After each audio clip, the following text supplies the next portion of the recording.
The CGA Tour, a podcast unlike any other. Now your host, Calvin Alexander. Hello and welcome back to yet another episode of the CGA Tour Podcast, the Calvin Alexander Tour. Talking all things Oklahoma State sports here. And on tonight's episode, I'm joined by former Oklahoma State basketball legend, or still Oklahoma State guy, Leyton Hammonds is joining the podcast here. Leyton, how's it going? Man, blessed. Can't complain, man. Well, hey, thanks so much for joining here. Wanted to go over some stuff about you playing for Oklahoma State, of course, and life after college as well, too. But, kind of start out here. Are you back in Oklahoma? What are you up to these days? So, off season right now. I actually live in Arlington, Texas. So just been spending a lot of time with family, a lot of time with friends.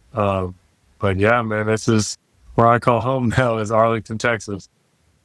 Well, that sounds great. Not too far away then from Stillwater here, where I'm at some days of the week. I want to ask you here to start out, just researching, kind of looking back. We're in college at the same time, but I had to look it up a little bit here just because I forgot how many coaches you played for and kind of your time at Oklahoma State. But what was it kind of?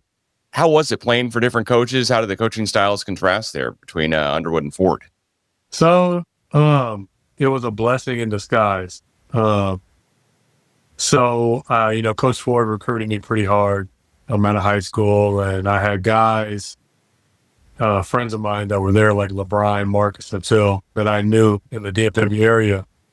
And so he recruited me hard, and I love, to this day, I appreciate Coach Ford for giving me the opportunity to come to Stillwater. And his coaching style was a little different, in a lot of ways, offensively, defensively. Coach Ford had us, I would say he was interesting. It was more like kind of like a pro offense, I would say, in a sense. A lot of ball screens, trying to allow the point guard playmakers to basically make plays. And so I had that for 3 years. I was blessed to have that for 3 years. And then Coach Underwood came in, and completely different play style, both offensively and defensively. And his was more like positionless basketball. And it was really cool to see that. It was my first time probably seeing basketball like that in my life at the time. But yeah, it was basically positionless basketball. He liked guys that could put the ball on the floor. He liked guys that could shoot. And basically 1 through 4, they all kind of played the same position offensively. Flip side, on the other end, defensively, he was a very, hard-nosed, like, pick up full court, let's try to create some turnovers and create some havoc. And that was a good experience for me, too, because the last time I played like that was maybe AU coming up. So it was cool to be able to play like that. Again, both coaches, I thought, respectfully, in their own styles, knew what they were doing, and it's a blessing to have 2 different coaches in my 4 years at Oklahoma State. Definitely. Well, I was looking up, kind of your game logs here as well. You had some incredible games for Oklahoma State, but the one conference game where you just went off against TCU, do you remember anything about that game a little bit here? It's a 3-point win. It's at TCU down in, area you're in now, the DFW area. It's funny. So I'm going to take you back. It was my freshman year. We had, I think we had just lost to Baylor, and it was a game that I hit to buzzer beater, take us in overtime, but we had lost. My confidence was feeling really good, and then our next game was on the road at TCU. And before the game, my high school coach, he would come to all my TCU games at TCU, and he told me, he was like, I don't know, man, I just got a feeling you're going to play good. Something about being back home in Fort Worth, you might play good. And at that time, I had my season high. I think I scored 13 my freshman year at TCU, and I felt pretty good. And I remember ever since then, I was like, all right, when I come back to Fort Worth, I got a little extra in my tank. So yeah, it was my last time playing Fort Worth there my senior year. So I just knew it was like, hey, probably my last time ever playing in this gym, maybe in this city. So let me go out with a bang. Got to, for sure. Well, what do you remember most about just like playing, for Oklahoma State? Like, what your favorite memory kind of playing overall? Man, Honestly, I would say my favorite memory overall would just be like coming together as teammates and building that friendship. It's hard. I mean, it's a little different nowadays. Kids are bouncing around in the transfer portal and stuff, so it's a little different. But back then, when I was in college, we didn't have a lot of like transferring going on. So, I mean, when I got there my freshman year, I mean, my roommate Jeff, we were there. I was with him my whole time, so that was a blessing to actually, become a man with other guys, through the process and go through struggles and the highs and lows of, becoming young men and also becoming basketball players and stepping into our professional career. It was cool. It was cool to really build that relationship with all those guys that were there. They were older when I got there. And then fast forward, I'm a senior and incoming freshman to build that bond with them. I would say that was my favorite part about being at Stillwater, is building that friendship with the players. Definitely. And do you have any favorite memories off the court as well too? Or is that kind of both things you're saying at the same time, right? I mean, kind of building those relationships. But here's the thing, like the beauty of it was that we got to experience a lot of amazing things on and off the court in Stillwater. I was in Stillwater. Like, I would say, it's too many to pick, but I'll give you one. This was, I think it was going into our junior year. Coach Ford took us to like a ranch. It was somewhere outside of Stillwater, and it was like horses and we shot, I think, skeet shooting and stuff like that. That experience was pretty cool. But that same summer, Coach Ford did this thing where he would split us up in, I think, groups of 4, and I think every Sunday or Saturday night, one group of 4 would have to make a dinner at his house. That was a cool experience. So I actually got to learn. That was my first time really learning how to cook. And I didn't do much, but it was cool. Like, little things like that, like, kind of, mandatory spending time with each other, but also those were the moments that I kind of sparked friendships that, I mean, to this day, I'm still cool with a lot of those guys. Yeah, I've got a youngest brother or one of my younger brothers is in at OSU right now. I think he could probably use one of those cooking lessons for sure. I mean, that would have been helpful for me in college as well too. It's a great idea. Yeah, because in those ramen noodles and all that stuff, that gets old. So. Yeah, and you can't be eating out all the time either, and stuff like that. So gotta keep the health a little bit better than that too. Well, who's your kind of? I mean, you room with Jeff. Who's was he your funniest teammate, favorite teammate? Where does that rank? I mean, you had so many different guys. It was almost like you went through kind of eras of Oklahoma State basketball there. I'm telling you, I tell people to this day, I was like, my 4 years at Oklahoma State, I'm telling you, if half of the guys said, hey, we don't want to play basketball, we want to be comedians, I would believe them. Like, I came across some of the funniest people I've ever met in my life. And I mean, a lot of them, I can't name them all, but I'm going to give you my top 3. The funniest teammates I had, for sure, number one, undefeated is Joe Burton.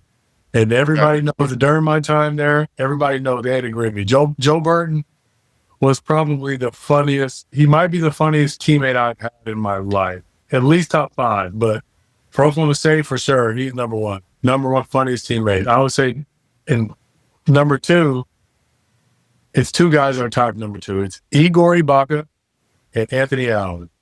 Yeah, those 2, I would say, tied. I can't say anybody else. Again, I'm talking about, I've had some funny teammates. I always consider myself, I was a funny teammate, but those 3 guys, man, just some of the things that they did on and off the court, to this day, like, if I get to talking about it with my friends or like ex-teammates, we could literally start crying, laughing just because of some of the stuff that they did or things they said. So, anything you can kind of share with us, something on the court they did, or what kind of made them funny?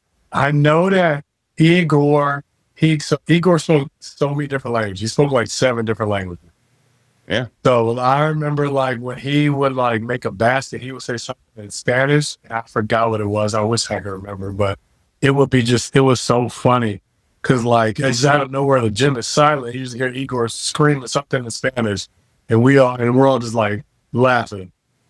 I was saying, also, Joe Burton Joe Burton, I think it was, his freshman year. We were playing the NCAA tournament. You know how, like, at the end, like, during the Final Four, before the Final Four, they'll have, like, a little, like, promo, and it's, like, all of the teams would play, and it's, like, it's the one shining moment. Exactly. Yep. Joe Burton was a good dancer, but he was just funny. And so we was watching the Final Four, and we're all watching together, and then we see Joe Burton up there dancing, like doing a funny dance, but we all started busting out laughing. So I would say those are the two moments that I can say on camera that were pretty funny. No, those are great for sure. Well, I do want to ask you though. I mean, you're being recruited by some guys who are on the Oklahoma State roster maybe a little bit, and getting recruited by Travis Ford. But what ultimately led you to choose OSU over wherever else you could have gone? Man, it's tough. It was honestly a hard decision because I technically committed early. I committed going into my senior year of high school, which honestly I look back on it wasn't early. I committed when I still had more tournaments to play. The reason why I committed was because talking to my family and praying about it, it made sense. The coaching staff was really pursuing me really hard. I knew a couple of guys that were already there. It just made sense. I mean, it seemed like it was just the right fit for me for my future, the coaching staff, Stillwater itself. I mean, I had been up there a couple of times. But yeah, it's just funny, man. I look back and I remember having this conversation with my dad and just like I don't know if I'm ready to commit yet. And my dad was like, "What are you waiting for?" And I was like, "What do you mean?" He was like, "You know where you want to go. I don't know why you're waiting." And I was just like, "You're right." So basically, that day I called all the other teams and schools that I was in contact with to let them know, like, "Hey, I'm committing. Thank you for my interest, and thank you for helping me through this journey." But then I called Coach Ford and let him know I was coming. So that's awesome. Well, we're definitely glad to have you in Stillwater and in Orange for sure. Did you grow up an Oklahoma State fan, or just kind of leaning that way at all? It's crazy. It's crazy. Like, I honestly didn't. And here's the thing: like, I never was like a huge like college fan. Like, I never couldn't grow up in Texas. You're either a Longhorn or Aggie. I was neither. Like, I didn't care. But weirdly, like, it was weird. Playing video games, I used to play against my brother in college football, and I would pick two teams. Only two teams out there. I would either pick Clemson randomly. This was back when they had like CJ Spiller in there. Or I'd pick Oklahoma State because they had Des Bryant. That Zach something. I forgot his name, but they had the quarterback. Yeah, Zach Robinson. Yeah. They had them too. And I'm like, and I just remember Oklahoma State started to recruit me. And then I went up there,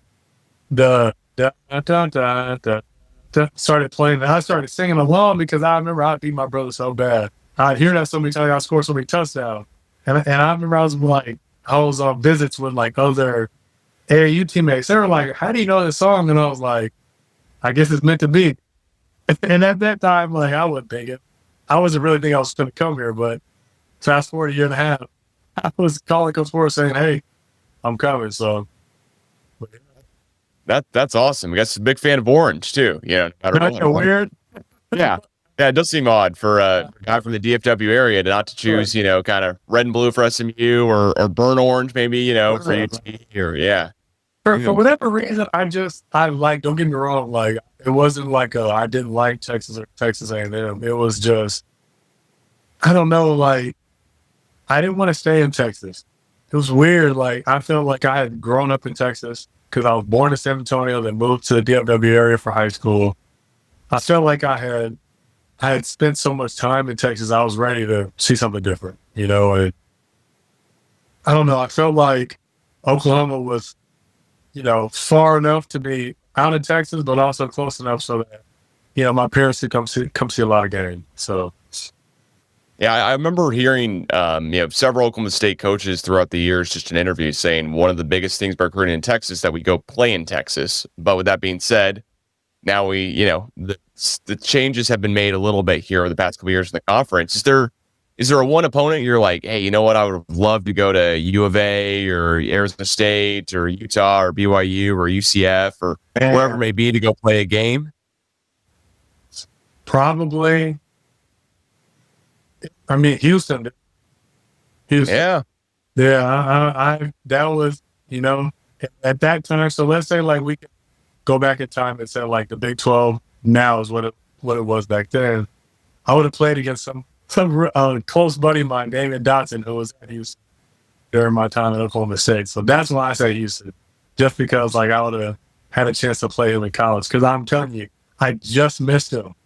He was at Oregon, and the year he was at Oregon was me going into my freshman year, and then he left. And then we played Oregon. We played Oregon in the NCAA tournament and lost. But man, I wish I could have played him in college. But he's one of my best friends I have to this day. So, I also want to ask you about, playing, after college as well, too, here. How has it been playing over in Europe? Do you ever play against, other Oklahoma State guys, Jeff Carroll or anyone else that you kind of grew up playing with as well? So it's crazy. Like it's a joke overseas basketball. It's like that makes the world so small, because I feel like you either have played against someone who or you're playing against someone who knows someone you know. It's always like that one removed. So I haven't gotten to play against Jeff, but it's crazy. Like Jeff played in a league that I played in, and so it's kind of been like that. The only Oklahoma State player I played against was Brian Williams.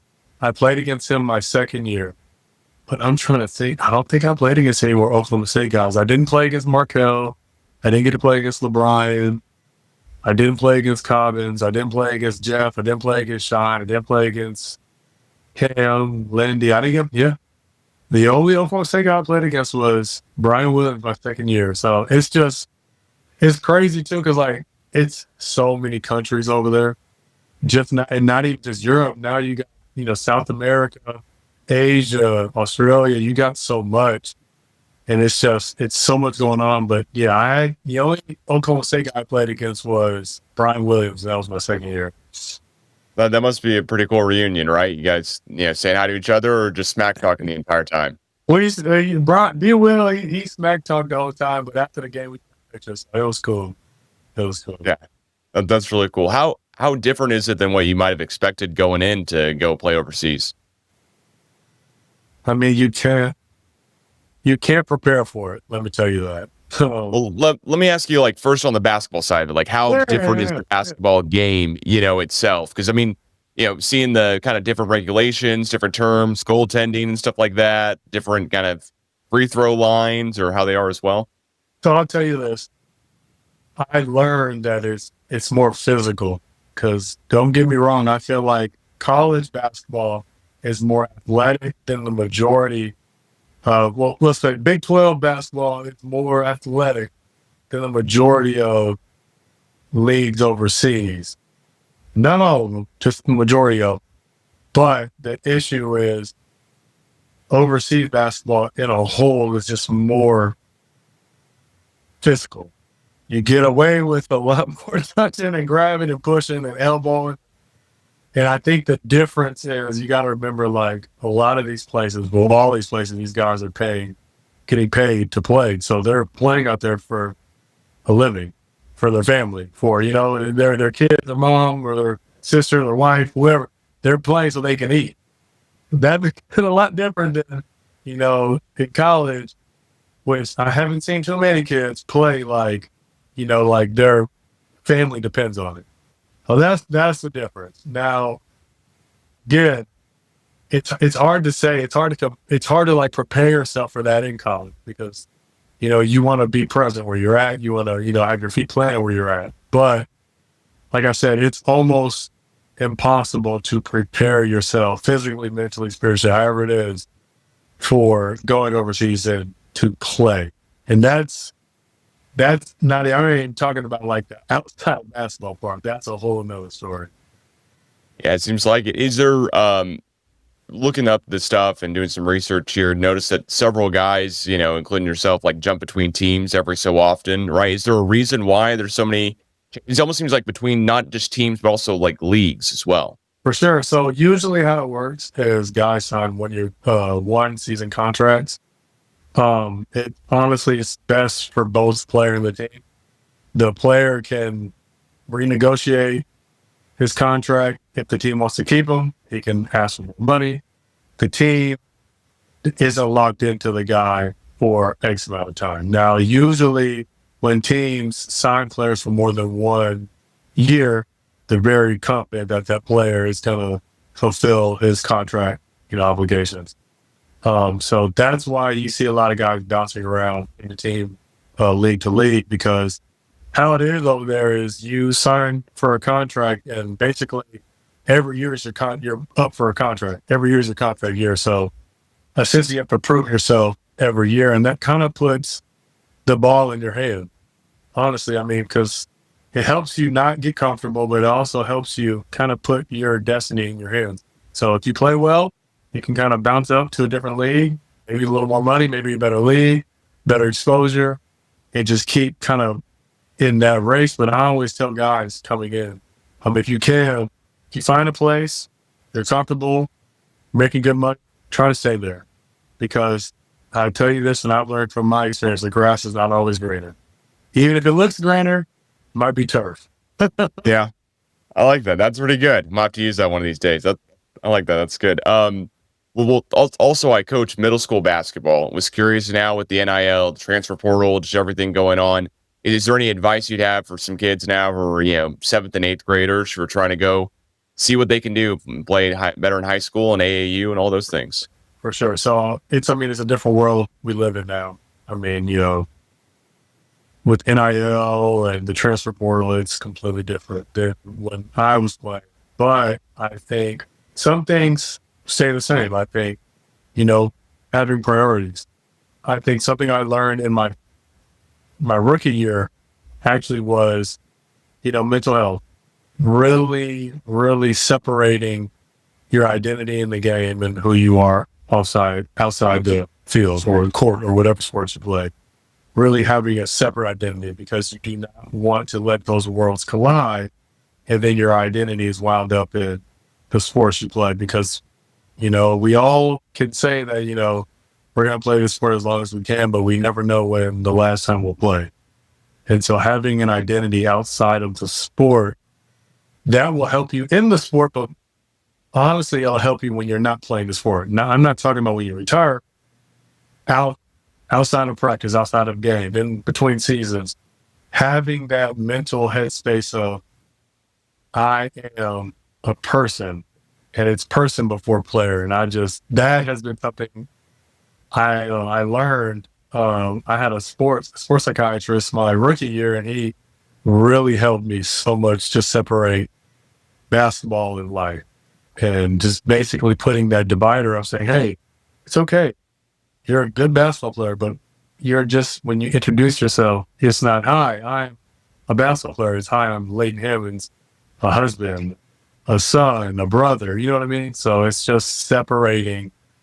If kids can figure out how to separate their sport to their identity, I think that should help them in whatever field they choose to play. And if it's high school, middle school, AAU, D1, D2, D3, NAIA, a professional career, whatever they choose to go, whatever God takes them, I think for sure having that identity in themselves in basketball separate, it'll take them a long way. What would you say as far as like the work ethic they need to have just kind of within themselves? I remember vividly myself, I was never a tall kid until I was like a senior in high school. And then at that point I was 6'2", so not tall enough to play any basketball. But I never thought, hey, I'm going to try to play basketball, because I had braces and glasses from 6th grade all the way till senior year. So it wasn't really an option for me. But maybe if I had the work ethic or the hustle, it would have panned out a little bit differently, at least for some high school minutes. Great. So here's the thing, and I talked to a lot of high school trainers, and we kind of have open discussions about what do we think that kids need these days, today. And because again, it's the game, even the game itself has changed. I mean, it's not what it was 10 years ago. It's definitely not what it was 20 years ago. And so I think honestly, as, for example, a middle schooler, they should always refine all the skills, but it's a skill that you have to figure out that you're, better at. And not hold your identity on that, but just remember, this is my silver bullet. This is it. So if I want to, make it at some level, I have to master this. Yes, that doesn't mean you stop working on all the other skills in the game, but that one skill, if it's shooting, defense, passing, dribbling, playmaking, blocking shots, steal, whatever that skill is that you feel like, okay, I'm pretty good at, you need to master that, because I'm telling you, if you can master that, and then in addition, you just play harder than anyone, somebody's going to give you a chance. Because I've seen it so many times. I've seen so many players, even in the professional ranks, where they may not have all the skills in the world, the height, the athleticism, but they have mastered one thing, and nobody plays harder than them. And it worked out for them. So I would say that, first and foremost, don't let anybody outwork you. Don't let anybody play harder than you. And that's easier said than done. Don't get it twisted. It's not something that's just because again, there's going to be 10 people on the court. Somebody's going to be playing harder than somebody. So you got to understand that. But if you have that in that mindset, I'm not going to allow anybody to play harder than me, and dang sure outwork me, you're one step ahead. Okay. Then now you have that skill that you need to really master. You add both of those, and you don't know where the game could take you. So. Yeah, I think that's wonderful advice. No, thank you. We have to pass that along for sure. What are of the other teammates you had that you played with? Did you suspect Lindy Waters would be the one guy who would, really make an NBA roster spot, or do you have a couple other guys where you're like, oh, I think he's going to? And how does that all kind of work? I mean, it seems kind of like a crapshoot at the end of the day of a good fit and good team, and it all has to work out perfectly. I'll tell you this. It's right place, right time. Also, you got to take some risks. I mean, if you look at Lindy's story, that story, I've always said was Lindy needs to have some type of 30 for 30. Because if you look at his story, I mean, he started off in pro-am basketball in his professional career. Started in pro-am basketball, now he's playing with the Detroit Pistons. So, again, you would think, the only way to the NBA is to get drafted, or, maybe you got to get a two-way deal or exhibit 10 out of college. But no, Lindy took the tough way, and he got there. And so, but it's just, like I said, right place, right time, playing good at the right time, and it's a lot. It's a lot. With the NBA, it's a lot. I haven't been blessed to play in that system, but I've seen so many guys, friends, people that I know who have played there and left, or played there, stayed, and it's just, again, from the advice that they have given me is just, dude, it's honestly you have to be at the right place at the right time, playing good. And so, man, the amount of guys that talent-wise that are NBA talents that came through Stillwater during my time, I mean, I can name a lot. I mean, you look at LeBron Nash, you look at Markel Brown, who played in the NBA. You look at Juwan Evans, who played in the NBA. I mean, Jeff Carroll. I mean, Cam McGriff. And Cam McGriff is one that I look back and I'm just like, man, he's a good player, but I see how much he's grown. Because I got to see Cam play when he was in high school as a freshman. And I just see how much he's grown skill-wise. Because some people don't know this. Cam maybe has gained 10 pounds since his freshman year of high school. He was a freak. I'm for real, dude was a freak. So when I look at how much he's changed in his skill, he's a guy that I'm like, man. And I know he's still in the G League. I just think he's a guy that if he gets the right moment, he'll step through that door and he'll make his way up there. Because I think, honestly, out of all the guys I named, I think he has a huge chance to really make it. Well, I grew up in the DFW area. I assume you're a Mavs fan. Want to ask you, no, maybe not a fan. Who's your team? But here's the thing. I was born in San Antonio, so I'm a Spurs fan through and through. And I got to see a lot of their championships there, living there. Because my family moved to Dallas or Fort Worth in 2010. So I got to see basically all the championships besides the last one we won. So it was cool when we moved up here, being a Spurs fan. It was cool. You know, Mavericks, they won right when we moved up here. So everybody was talking about the Mavs. I was like, y'all got one chip. That's cool. We over here got 4, and then we got our 5th. So, but yeah, still am a big Spurs fan. Big Spurs fan. Well, we'll ask you then, who's your favorite Spurs player of all time? Of all time, he's Tim Duncan. Because, I mean, he just did it so, like, elegantly. Like, you know what I mean? Like, it's like he never got rushed. He never, like, had to, like, look, like, crazy out there. He always looked like he was under his own pace, under control, never got sped up, never got slowed down. It looked like it was easy for him. And I really liked that growing up. I was like, man, this guy is dominating the league, and he's not saying a thing about it. Like, he didn't have too many like shoe commercials. I didn't see him, you know, on billboards or something. Yeah, in San Antonio he did, but he wasn't like some super like mega rock star. He was just Tim Duncan. Like, I lace my shoes up, I'll give you 30, I'll go home. To me, he's like how Jokic is today. Like, Jokic's going to give you 40 and be like, I'm going to go back to Serbia and go watch my horses race. Like, I feel like that's what Tim Duncan was. So I really like Tim Duncan. My second favorite Spur of all time was probably Steven Jackson. Yeah, I mean, he's an incredible defender. That's for sure. Yeah. He had a cool little stint in San Antonio. But I think, and I know we might be going off topic, but the most underrated Spur of all time is for sure Manu Ginobili. Yeah. I could be completely wrong. I know Kawhi was there, but I don't think Kawhi was in his prime there. I know Tony Parker was there, and Tony Parker had an amazing career in San Antonio. But to me, I think from that era, I think the second best Spur in that era was Manu Ginobili. Because, oh my goodness, he left. I mean, he would guard the best player. He'd come off the bench, he'd guard the best player. On offense, he was like a ticking time bomb. You didn't know what you was going to get out of him. He might come down with the left hand, dunk on you, he might Euro step, shoot a 3, like a big time 3 that could put the game away. I just thought he was like the killer on the team that didn't get all the credit. So I really like Manu. Yeah. Catch a bat, you know, hit it out of the air as well. And he'd smack a bat. He did it all, you know what I mean? Yeah, he could start his own business on the side there too. It's just crazy that's the immediate highlight I have as a Thunder fan growing up, you know, of him doing that. But of course, I've forgotten the times where he torched us so many times, you know, growing up as well too. I mean, just an incredible player.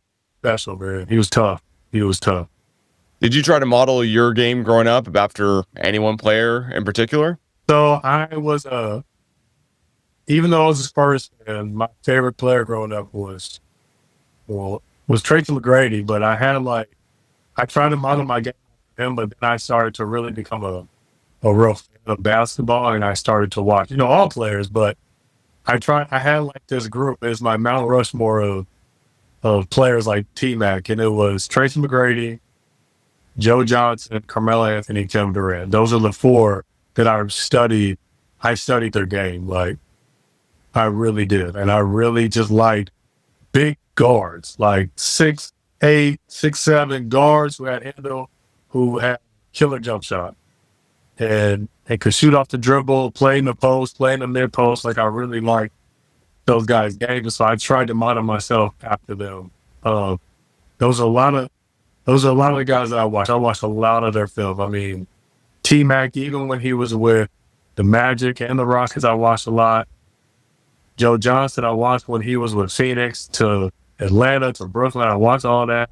Carmelo, really, last couple years in Denver, and then when he got to New York, and then KD, I'm still watching KD to this day. So, yeah, it's incredible how good KD is still to this day. I mean, drafted in 2007 and just still playing in the league. Although LeBron's the one that's just truly incredible. Did you have? We don't have to talk about LeBron. Yeah. Well, Well, but I'll ask you this as kind of we wrap up here. I'll do a little bit of that and put this podcast out. But what do you think so far of the NBA Finals? We're recording this right before Game 4 tonight. Yeah, I talked to my buddy who's a huge Thunder fan, and I just said, last game, it didn't make sense, but the Thunder played with no urgency. Like, they were playing like they were up 2-0. And I was so confused because, like, I've watched the Thunder play a lot this year because I really like what they got going on. They're young pieces. They play hard. They play fast. They know who their outfit is. There's no, like, confusion with them. I don't know, like, I feel like this past game they had played, it was like no sense of urgency. And I don't know, maybe it's they're just confident that they're going to win regardless, or they're confident in their ability. I don't know. I just feel like you get to the finals. I mean, I've been in one finals series of my life, and I was not the NBA finals. Don't get it twisted, so I don't know what that pressure is like, but I felt like urgency every game because it was like, and sadly my team lost in the finals. It was a sense of urgency. Even though we lost, I was just like, we don't have tomorrow. And so that's why I was confused watching that last game. I was like, they just don't seem like, you could just tell, like, some teams you'd be like, okay, like they got a sense of urgency. Like they understand like this is lack of depth. But I feel like Thunder was more like, we come back to OKC, we'll figure it out. But I don't know. I could be wrong. You're just good scouting on Indiana. Who knows?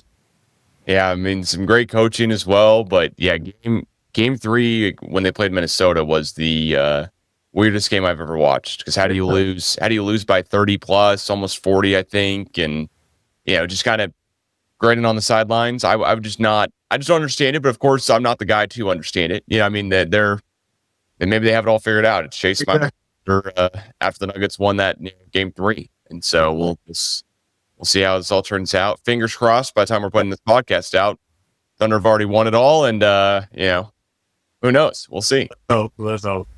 All right. Well, Leyton, anything you want to shout out here tonight on the podcast a little bit? Give anyone their due, their props. You asked me any Oklahoma State player did I play with. I actually did. Juwan Evans, he came to my team in France at the end. So I didn't want to forget that. But no, I mean, first and foremost, I just want to thank God that I'm able to continue to play, man. That's a blessing in its own. And I want to thank my wife for keeping me sane throughout this 8-year career of basketball. So, but yeah, man. Well, as we ended out here, I want to say congrats on the newborn. I think I saw it on social media not too long ago. Oh, it's actually my brother. Your brother. Okay. Brother. All right. 2 nieces now. So I'm going to be broke here soon.